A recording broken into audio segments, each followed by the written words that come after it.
কোনো প্রকার গুঁড়া দুধ ছাড়াই মাত্র 1 লিটার দুধ দিয়ে ঘরে পাতা মিষ্টি দই তৈরি করব। এই দইটা অনেক ক্রিমি হবে।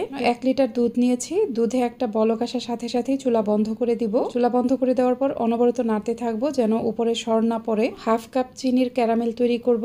নিচের দিকে একটা লিকুইডি ভাব চলে এসেছে, সে পর্যায়ে নেড়ে দিতে হবে। এটা এরকম কালারে পরিণত হবে। এর থেকে বেশি কিন্তু এটা গাঢ় করা যাবে না, তাহলে ক্যারামেলটা তিতা লাগবে। দুধটাকে অল্প অল্প করে অ্যাড করতে হবে।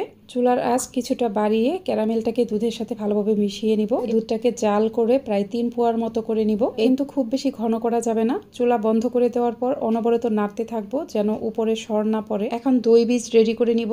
1 লিটার দুধের জন্য হাফ কাপ নিয়েছি মিষ্টি দই, থেকে 2 ঘন্টার মতো পানি ঝরিয়ে নিয়েছি। অবশ্যই দইয়ের গায়ের পানি ভালোভাবে ঝরিয়ে নিতে হবে। এদিকে দুধটাও কিন্তু প্রায় ঠান্ডা করে নিতে হবে, তবে একদম ঠান্ডা হয়ে যাবে না। আঙ্গুল ডুবালে মনে হবে উষ্ণ একটু গরম আছে। দুধ গরম থাকলে কিন্তু দই জমবে না। দই বীজটা ফেটিয়ে একদম ক্রিমের মতো করে নিয়েছি। এখানে দুধ দিয়ে ভালোভাবে মিশিয়ে নিলাম। যেই পাত্রে দই বসাবো সেখানে দুধটা ঢেলে নিলাম। হাঁড়িটা ঢেকে যে কোনো গরম জায়গায় রাখতে হবে। আর আলমারির ভিতরে এটা রেখে দিব প্রায় 5 ঘন্টার মতো। 5 ঘন্টা পর দেখুন দইটা একদমই হয়ে গেছে।